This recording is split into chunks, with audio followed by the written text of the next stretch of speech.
बच्चा साफ साफ उसमें पैसा मारा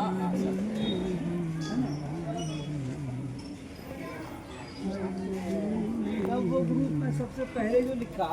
मुफ्ती खालिद अहमद नबी ने यही लिखा कि इदारे घबरा होना। हाँ